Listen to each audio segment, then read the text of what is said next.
नमस्कार प्यारे विद्यार्थियों, आज हम पढ़ेंगे पृथ्वी की आंतरिक संरचना यानी इंटीरियर ऑफ द अर्थ कि पृथ्वी का आंतरिक भाग है वो किस प्रकार से है, किन किन तत्वों से ये बना हुआ है और किस प्रकार से इसकी संरचना है वो पाई जाती है।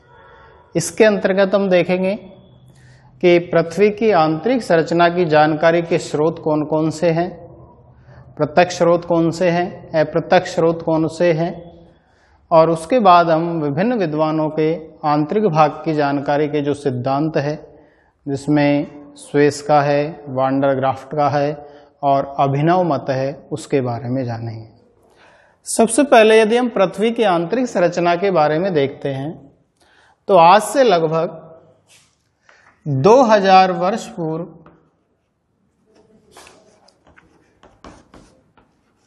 यूनानी विद्वानों के द्वारा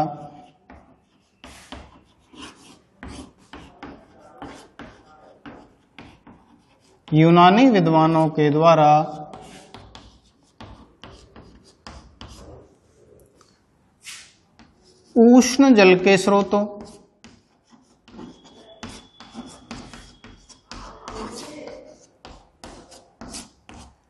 पाताल तोड़ कुओं,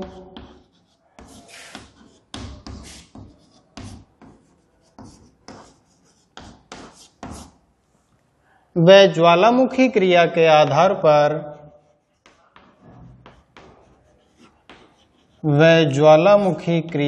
आधार पर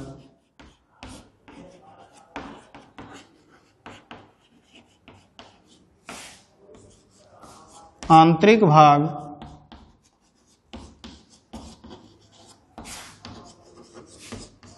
तरल यानी आंतरिक भाग में जल, वायु एवं अग्नि होने का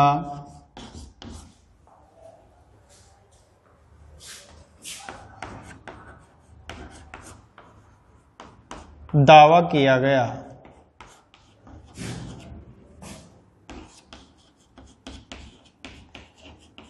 उन्होंने आपके पाताल तोड़ कुओं से जो निकलने वाले पदार्थ हैं, संसाधन हैं, जल के जो गर्म जल के स्रोत हैं और ज्वालामुखी क्रिया से निकलने वाले जो धूल, धुआं, राख, गैस वगैरह है, इनके बारे में जब जाना तो उसके आधार पर उन्होंने बताया कि पृथ्वी का आंतरिक भाग है, उसमें जल, वायु और अग्नि या आग है, इसका दावा किया था। ठीक है। वैसे तो देखिए पृथ्वी की आंतरिक संरचना है वो भूगर्भ शास्त्र का विषय है, लेकिन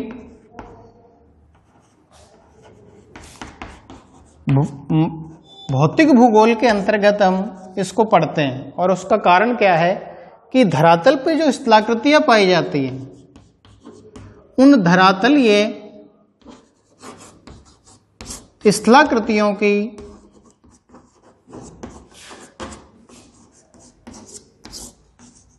उत्पत्ति का जो संबंध है वो आंतरिक भाग से है। इसलिए हम पृथ्वी के आंतरिक भाग की जानकारी है वो प्राप्त करते हैं। देखिए अभी तक न तो कोई पृथ्वी के आंतरिक भाग में गया है और न ही जाएगा। केवल तेल के जो गहरे तेल के कुएं हैं उनको अधिकतम 5 या 6 किलोमीटर की गहराई तक वो कुएं खोदे गए और उनके द्वारा जो पदार्थ निकले उन्हीं के आधार पर इसका अनुमान लगाया जाता है। यदि हम पृथ्वी की गहराई देखें तो पृथ्वी की गहराई 6378 किलोमीटर के लगभग है और यह गहराई है वो न के बराबर है। यानी हमको केवल इतने भाग की जानकारी है कि आंतरिक भाग है वो किस प्रकार का है, जबकि इतने भाग की जानकारी है वो नहीं है। लेकिन जब ज्वालामुखी क्रिया हुई और ज्वालामुखी क्रिया होने के बाद ज्वालामुखी से निकलने वाला लावा है, गैस है, धूल है, जलवाष्प है, जब इनको देखा गया तो ऐसा लगता है कि पृथ्वी का आंतरिक भाग है वो गर्म है, तप्त है और ज्वलनशील है, जिससे लावा निकलता है। देखिए धीरे धीरे वैज्ञानिक खोजें होने लगी, आंतरिक भाग के बारे में जानने के लिए विद्वानों ने रुचि ली और नई नई जानकारी है वो सामने आई। 1900 के बाद 1900 ईस्वी के बाद भूकंपीय टोमोग्राफी का विकास हुआ और भूकंपीय टोमोग्राफी के आधार पर पृथ्वी के आंतरिक भाग की नवीनतम जानकारी है वो मिलने लगी। ठीक है, तो ये कि पृथ्वी का आंतरिक भाग है वो किस प्रकार का है, किस प्रकार का होना चाहिए, उन्होंने एक विद्वान थे जल्सवर्न नामक विद्वान ने अपनी एक पुस्तक लिखी थी द अर्थ इंटीरियर और इसकी यात्रा, यानी पृथ्वी का आंतरिक भाग और आंतरिक भाग की यात्रा है।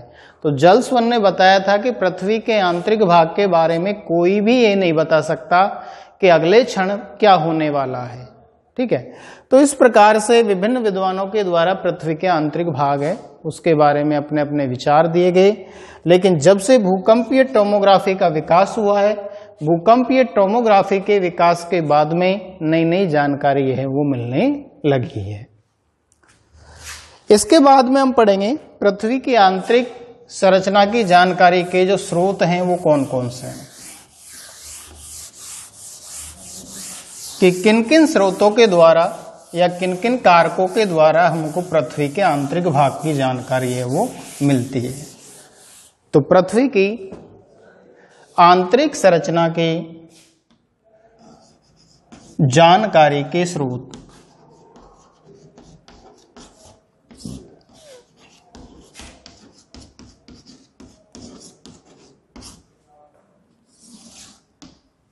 कि कौन कौन से स्रोत हैं जिनके द्वारा हमको पृथ्वी के आंतरिक भाग की जानकारी मिलती है। पहला नंबर है पृथ्वी की उत्पत्ति से संबंधित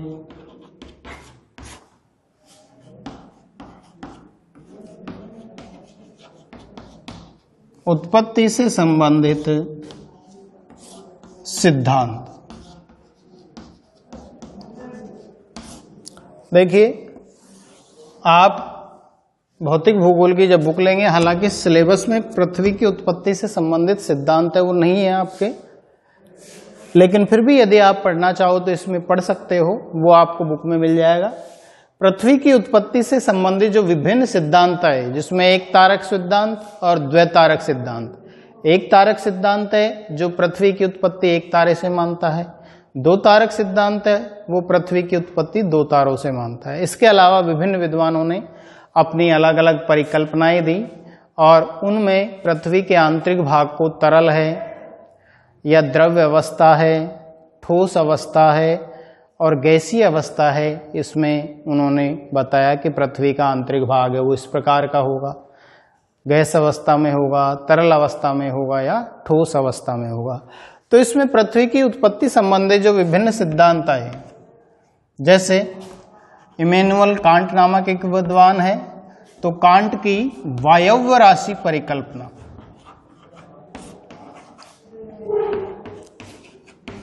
और इस वायव्य राशि परिकल्पना के आधार पर कांट ने पृथ्वी की उत्पत्ति की कल्पना की है कि पृथ्वी की उत्पत्ति वायव्य राशि जो कि आध धूल के कण थे उनसे मिलकर बनी थी। एक धूल के बादलों का निर्माण हुआ, परिभ्रमण करने लगा और उससे विभिन्न प्रकार के ग्रह और उपग्रहों की उत्पत्ति हुई। तो इसके अनुसार जब वायव्य राशि परिकल्पना है तो इसके अनुसार पृथ्वी का आंतरिक भाग है वो गैसीय अवस्था में होना चाहिए।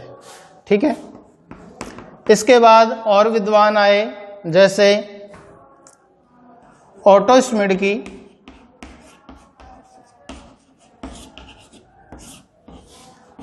अंतःतारक धूलि परिकल्पना,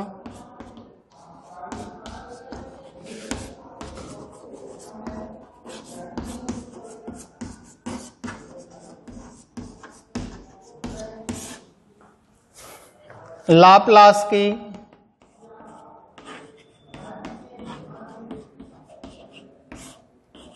निहारिका परिकल्पना,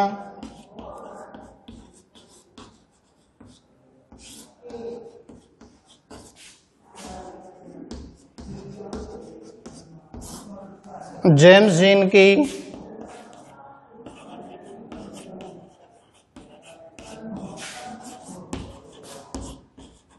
ज्वारीय परिकल्पना,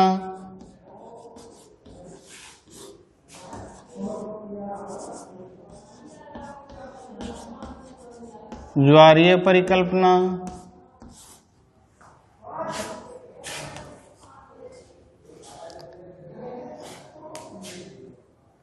और जो लेटेस्ट है बिग बैंग थ्योरी यानी महाविस्फोट सिद्धांत जिसको कहा गया है,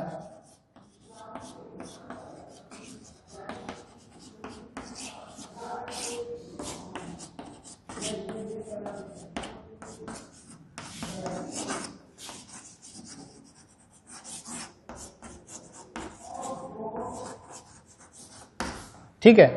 तो इन सभी परिकल्पनाओं के अनुसार विभिन्न विद्वानों ने अपने अपने विचार दिए और इन सभी का जो निष्कर्ष है वो निकल कर आया कि पृथ्वी का जो आंतरिक भाग है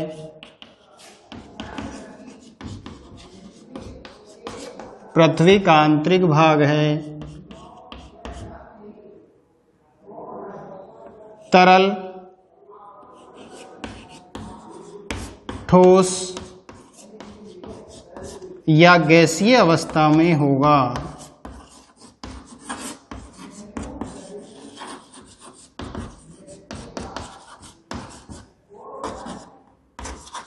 ठीक, आगे जाकर इनके विद्वानों की विभिन्न परिकल्पनाओं की आलोचनाएं भी हुई, लेकिन इन्होंने पृथ्वी की उत्पत्ति संबंधी जो सिद्धांत आए उन्होंने बताया कि पृथ्वी का आंतरिक भाग है या तो तरल है या ठोस है या गैसीय अवस्था में, क्योंकि इन्हीं पदार्थों से वो मिलकर बना हुआ है।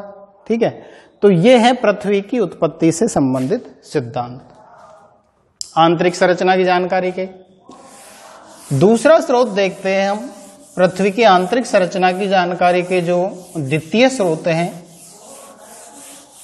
उसके अंतर्गत आता है आपका प्रत्यक्ष स्रोत या अप्रत्यक्ष स्रोत। तो सबसे पहले लेते हैं हम 2 नंबर पे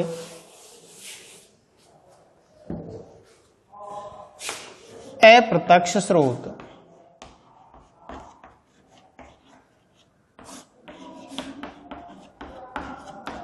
अप्रत्यक्ष स्रोतों में ए में आता है तापमान। तापमान कि तापमान के आधार पर पृथ्वी के आंतरिक भाग की जानकारी है वो किस प्रकार से होती है, कि पृथ्वी का आंतरिक भाग है वो कैसा होगा। देखिए, जैसे जैसे हम धरातल से पृथ्वी के आंतरिक भाग में जाते हैं, प्रति 32 मीटर की गहराई पर 1 डिग्री सेल्सियस तापमान है वो बढ़ जाता है, यह वृद्धि हो जाती है। और इसी दर से यदि तापमान बढ़ता रहा तो जब हम 50 किलोमीटर की गहराई तक जाते हैं तो तापमान बढ़कर है वो 1500 डिग्री सेल्सियस हो जाता है। अब जब हम 50 किलोमीटर की गहराई तक जा रहे हैं तो तापमान हो गया 1500 डिग्री सेल्सियस, और पृथ्वी का आंतरिक भाग है वो लगभग 6378 किलोमीटर की गहराई तक है अंतरतम। तो इतनी गहराई तक पृथ्वी का तापमान है वो बढ़कर लगभग 6000 डिग्री केल्विन हो जाता है, और इतने तापमान पर कोई भी भाग है वो ठोस अवस्था में रहना संभव नहीं है। लेकिन फिर भी पृथ्वी एक ठोस पिंड की भांति व्यवहार है या गति है वो करती है। तो तापमान के आधार पर हमको पता लगता है कि पृथ्वी का आंतरिक भाग है वो तप्त, ठीक है, यह तरल अवस्था में होगा। जब ज्वालामुखी उद्गार से निकलने वाला जो लावा है उसके बारे में कहा जाता है कि वो लावा भी इतनी ही गहराई से आता है, लगभग 50 किलोमीटर की गहराई पे, जो कि मेल्टिंग हो जाती है धरातल की चट्टानें और पिघल कर वो लावा के रूप में कन्वर्ट हो जाते हैं। तो ये है पहला आपका अप्रत्यक्ष स्रोत, जिसमें है तापमान, कि तापमान के आधार पर पृथ्वी का आंतरिक भाग है वो तरल और तप्त अवस्था में इसके बारे में जानकारी प्राप्त होती है। दूसरा है अप्रत्यक्ष स्रोत में घनत्व, कि पृथ्वी का जो औसत घनत्व है पृथ्वी का औसत घनत्व 5.5 ग्राम प्रति घन सेंटीमीटर है। ठीक है। यदि हम धरातल के ऊपरी चट्टानों के घनत्व की बात करें तो ऊपरी चट्टानों का घनत्व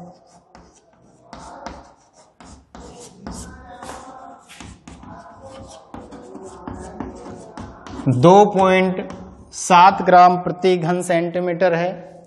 और यदि हम पृथ्वी के कोर की बात करें, कोर का मतलब है केंद्र, कि पृथ्वी का जो केंद्र है उसका घनत्व वो लगभग 11 ग्राम प्रति घन सेंटीमीटर होगा। तो इतने घनत्व पर या तो पृथ्वी का आंतरिक भाग है वो ठोस अवस्था में होगा, क्योंकि घनत्व के आधार पर जो भारी पदार्थ हैं जिनका घनत्व अधिक होता है वो आंतरिक भाग में पाए जाते हैं, और जो हल्के पदार्थ है जिनका घनत्व कम होता है वो ऊपरी भाग में पाए जाते हैं। जैसे पृथ्वी के ऊपर की चट्टानों का घनत्व कम है तो कम घनत्व वाले पदार्थों से वो बनती है। आंतरिक भाग है उसका घनत्व अधिक पाया जाता है तो वो अधिक घनत्व वाले पदार्थों से बनता है। तो उसके बारे में बताया जाता है कि पृथ्वी का आंतरिक भाग है वो निकिल और लोहे से मिलकर बना हुआ होगा, जिसमें भारी घनत्व के पदार्थ हैं वो आंतरिक भाग में पाए जाएंगे। तो इसके आधार पर पता लगता है कि पृथ्वी का आंतरिक भाग है वो ठोसीय अवस्था में है। ठीक है।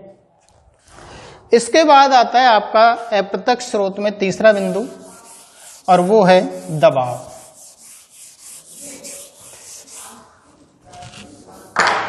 दबाव है C,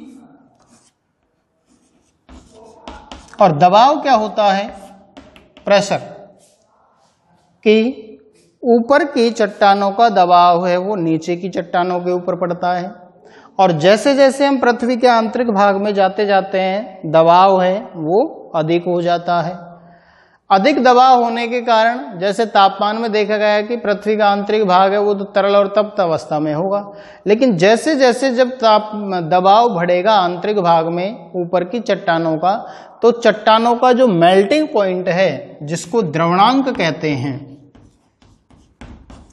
वो द्रवणांक है वो भी बढ़ जाता है।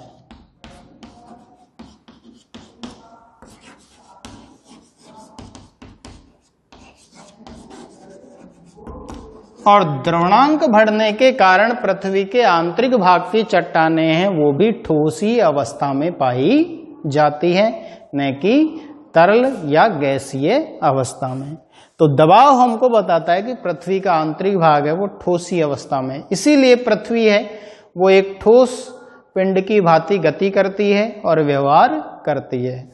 तो ये तीन आपके अप्रत्यक्ष स्रोत हैं, तापमान, घनत्व और दबाव, जिनके द्वारा पृथ्वी के आंतरिक भाग की जानकारी है वो प्राप्त होती है। अब आते हैं हम पृथ्वी के आंतरिक भाग की संरचना की जानकारी के प्रत्यक्ष स्रोतों के ऊपर। तीसरे नंबर में आता है प्रत्यक्ष स्रोत।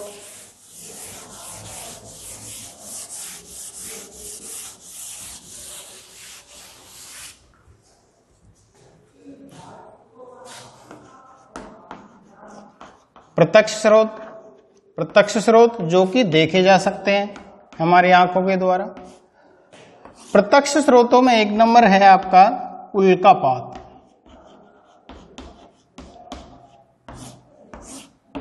जिसको मीटियोरिस्ट कहते हैं। उल्कापात क्या होता है? उल्काएं क्या होती हैं? उल्काएं हैं जब ब्रह्मांड में उल्काएं हैं वो क्षुद्र ग्रहों के टुकड़ों के रूप में अवस्थित होते हैं।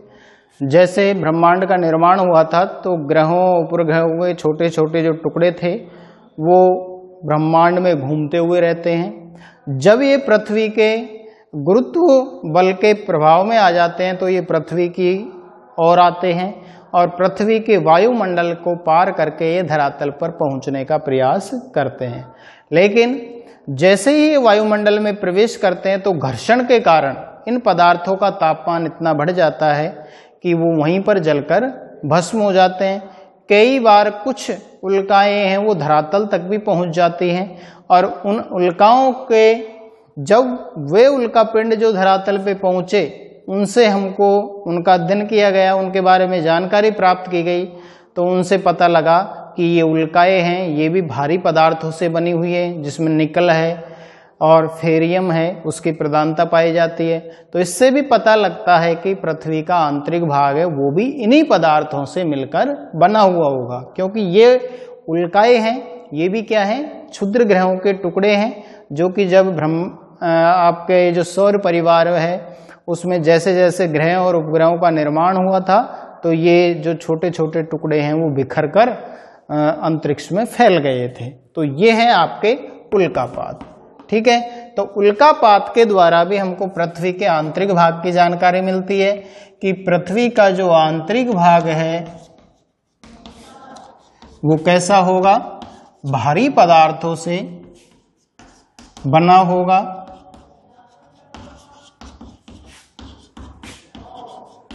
और उन पदार्थों में निकेल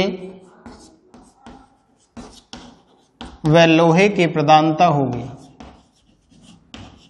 ठीक है, तो यह है आपका उल्कापात मेटेरियलिस्ट जो 1 नंबर में आता है। 2 नंबर है प्रत्यक्ष स्रोत के अंतर्गत, क्योंकि इनको हम देख सकते हैं। प्रत्यक्ष स्रोत में वो स्रोत आएंगे जिनको मानव अपनी आंखों से देख सकता है या देखा जा सकता है। दूसरा है ज्वालामुखी क्रिया।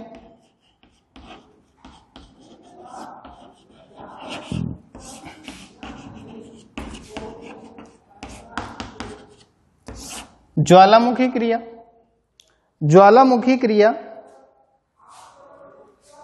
ज्वालामुखी क्रिया के अंतर्गत निकलने वाले जो लावा है, गैस है, धूल है और जो आपके छोटे छोटे कण हैं, बड़ी बड़ी चट्टानों के टुकड़े हैं, ये निकलते हैं ज्वालामुखी के द्वारा।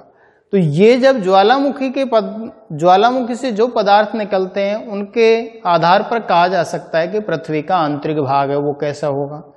उसमें गैसें भी होंगी, उसमें तप्त पदार्थ भी होंगे, उसमें लावा भी होगा। तो इसके आधार पर पता लगाया जा सकता है कि पृथ्वी का आंतरिक भाग है वो किस प्रकार का है। तो ज्वालामुखी क्रिया और ज्वालामुखी क्रिया से निकलने वाले गैस, जलवाष्प, धूलिकण, लावा, ठीक है, इनके आधार पर पता लगता है कि पृथ्वी का आंतरिक भाग है वो गैस, तरल और ठोस अवस्था में होगा, क्योंकि तीनों प्रकार के पदार्थ ही ज्वालामुखी क्रिया से निकलते हैं। इसके बाद आता है आपका प्रत्यक्ष स्रोत में तीसरा भूकंप।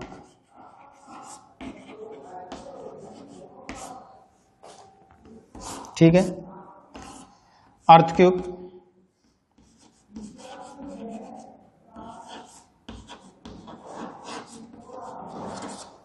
भूकंप क्या होता है, धरातल का जो कंपन होता है वो कंपन जब प्राकृतिक शक्तियों के द्वारा उत्पन्न किया जाए तो वो भूकंप कहलाता है। यानी भूमि का कंपन किसके द्वारा, प्राकृतिक शक्तियों के द्वारा, तो वो भूकंप कहलाता है। अब देखिए, भूकंप, जहां पर भूकंप की उत्पत्ति होती है, कहां पर होती है भूकंप की उत्पत्ति, पृथ्वी के आंतरिक भाग पे, तो वो जो उत्पत्ति केंद्र है वो कहलाता है भूकंप मूल, या इसको फोकस भी कहते हैं। ठीक है, भूकंप उत्पन्न होने के बाद में भूकंप की लहरें धरातल पर पहुंचने का प्रयास करती हैं। तो धरातल का वह भाग जो कि भूकंप मूल के सबसे ज्यादा पास होता है और भूकंप की तरंगें धरातल पे पहुंच जाती है तो ये कहलाता है आपका अधिकेंद्र।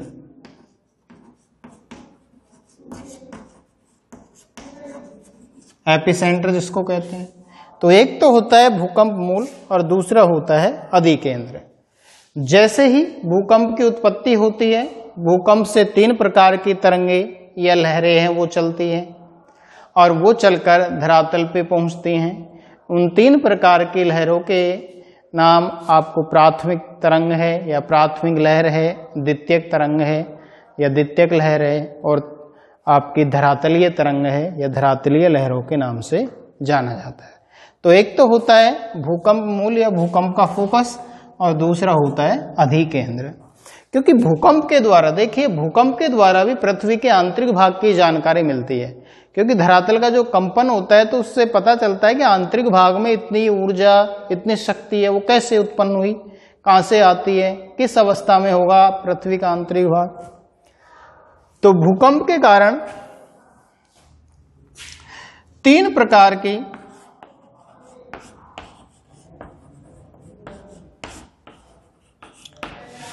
लहरें या तरंगों की उत्पत्ति होती है।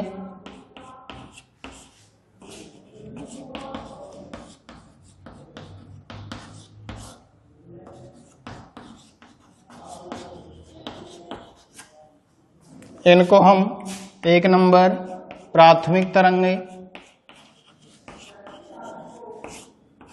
या लहरें,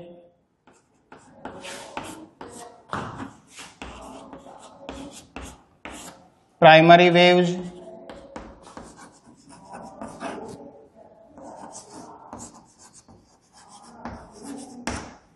दूसरा द्वितीयक तरंगें,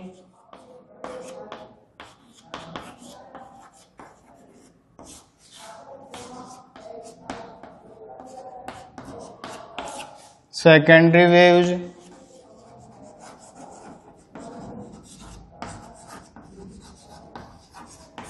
और तीसरा है धरातलीय तरंगें।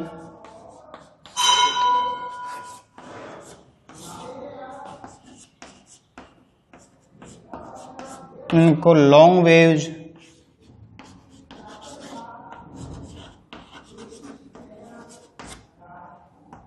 एल वेव्स या लव तरंग के नाम से भी जाना जाता है।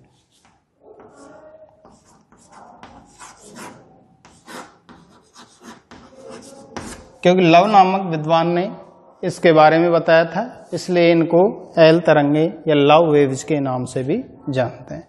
तो ये 3 प्रकार की तरंगे पृथ्वी के आंतरिक भाग से यानी भूकंप मूल से उत्पन्न होती है और भूकंप मूल से उत्पन्न होने के बाद में ये धरातल पर पहुंचने का प्रयास करते हैं और धरातल पर पहुंचती हैं।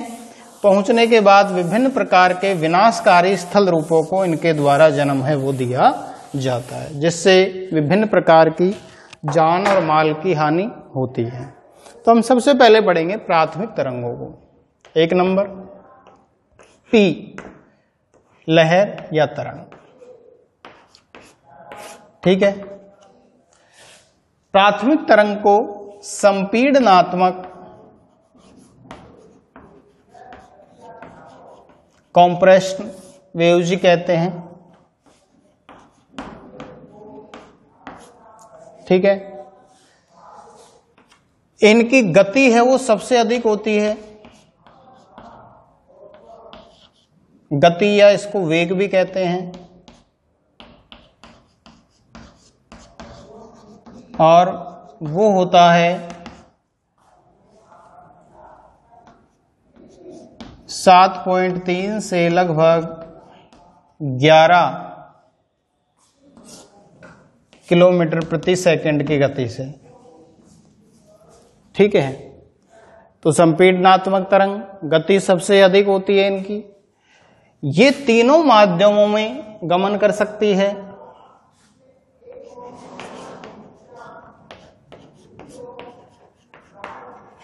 तीनों माध्यम का मतलब ठोस, द्रव और गैस।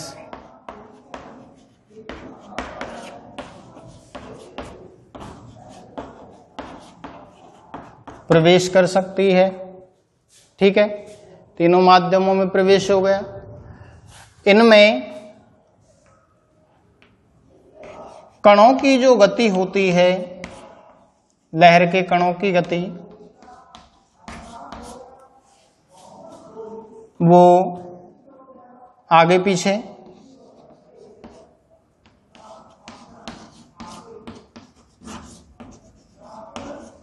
जैसे इस प्रकार से आपकी प्राथमिक लहर है वो चल रही है।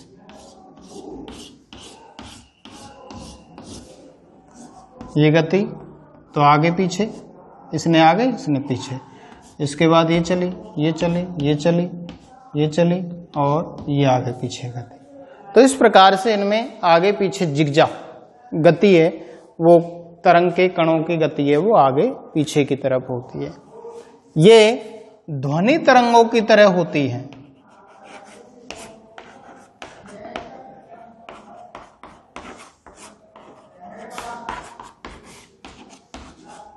ध्वनि तरंगों की तरह होती है और सबसे पहले धरातल पर पहुंचती है।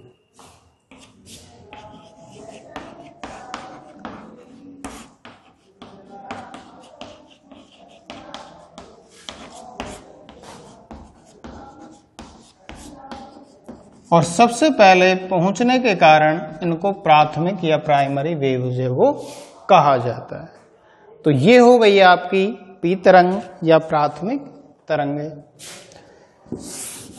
दूसरा है द्वितीयक तरंगे या सेकेंडरी वेव्स।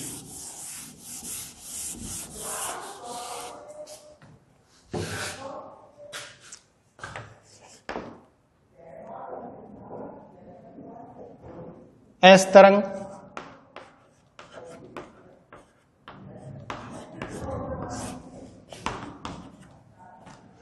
इनको अनुप्रस्थ तरंगे भी कहा जाता है।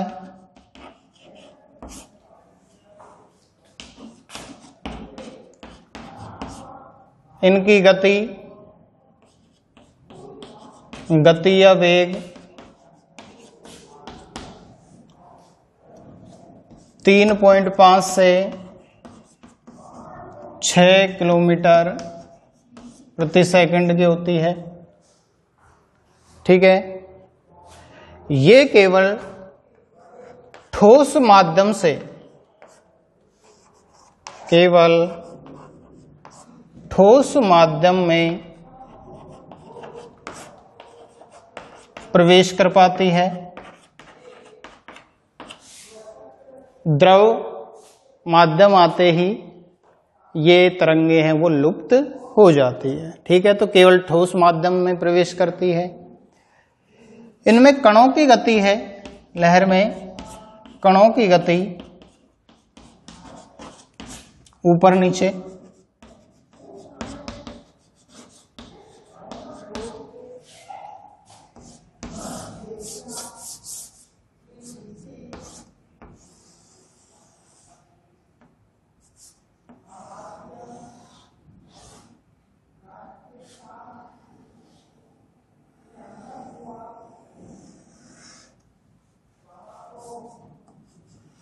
ऊपर नीचे की तरफ होती है। जैसे ये आपकी लहर है वो प्रवाहित हो रही है। ठीक है, तो एक तो इसमें जैसे इधर से चल रही है तो यहाँ पर ये नीचे की तरफ गति कर रही है। ठीक है, और एक इसमें यहाँ हो रही है ऊपर की तरफ। तो ऊपर नीचे इनमें गति है वो होती है। इधर फिर नीचे की तरफ हो गई। इनको खतरनाक तरंगे माना जाता है क्योंकि इनसे धरातल पर नुकसान होता है, अधिक होता है। ठीक है, ये प्रकाश तरंगों की तरह होती हैं।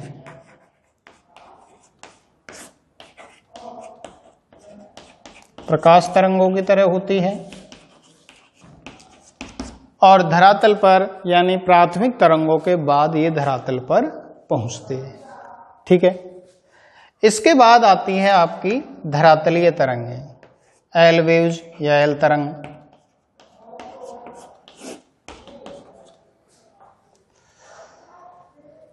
धरातलीय तरंगे केवल, अनुप्रस्थ, इसके बाद है अनुदैर्घ्य। ये अनुदैर्घ्य तरंगे होती हैं।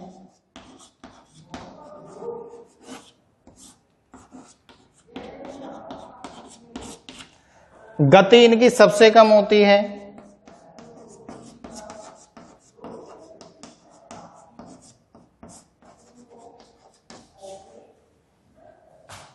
यानी 1.5 से 3 किलोमीटर प्रति सेकंड की गति से ये प्रवाहित होती है। ठीक है, ये तरंग है वो केवल धरातल के, केवल धरातलीय पृष्ठ पर चलती हैं, यानी धरातल के ऊपर ऊपर चलती हैं। लेकिन इन तरंगों से सबसे ज्यादा विनाश होता है, इसलिए इनको खतरनाक तरंगों, सबसे ज्यादा खतरनाक तरंगें होती हैं। सबसे खतरनाक,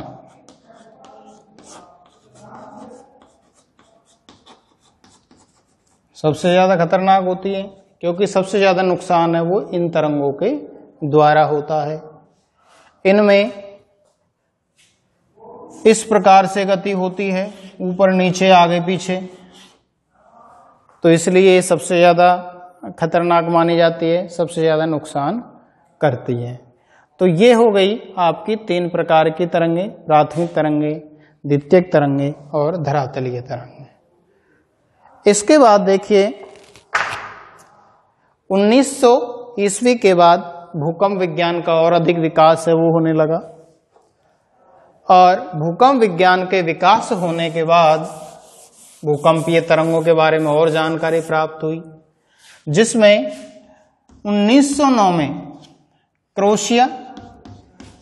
क्रोएशिया के कुल्पा घाटी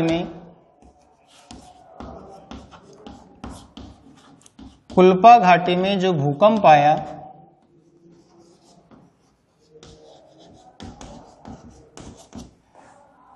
भूकंप से पीजी और एसजी तरंगों के बारे में पता लगा।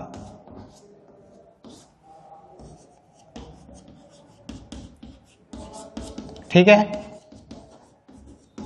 तो 1909 में क्रोएशिया के कुल्पा घाटी में भूकंप आया। उस भूकंप से 2 प्रकार की तरंगें, पीजी और एसजी तरंगों के बारे में जानकारी मिली। इसी प्रकार से 1923 में टायर्न भूकंप के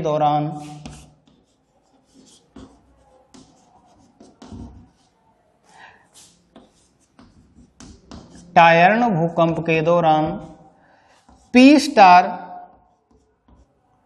व एस स्टार तरंगों के बारे में पता लगा।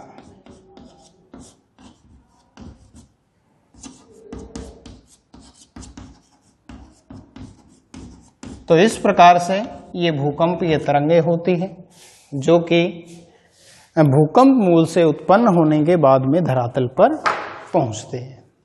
तो ये हो गए आपके पृथ्वी की आंतरिक संरचना की जानकारी के जो स्रोत हैं, जिसमें 1 नंबर में पढ़ा था हमने पृथ्वी की उत्पत्ति से संबंधित सिद्धांत, 2 नंबर में पढ़ा था आपके प्रत्यक्ष स्रोत, जिसमें तापमान, घनत्व और दबाव है, 3 नंबर में पढ़ा था प्रत्यक्ष स्रोत, जिसमें उल्कापात, ज्वालामुखी क्रिया और भूकंप है। इसके बाद हम विभिन्न विद्वानों के द्वारा पृथ्वी की आंतरिक संरचना की जानकारी के जो सिद्धांत दिए गए हैं उनको नेक्स्ट क्लास में पढ़ेंगे। आप सभी का धन्यवाद।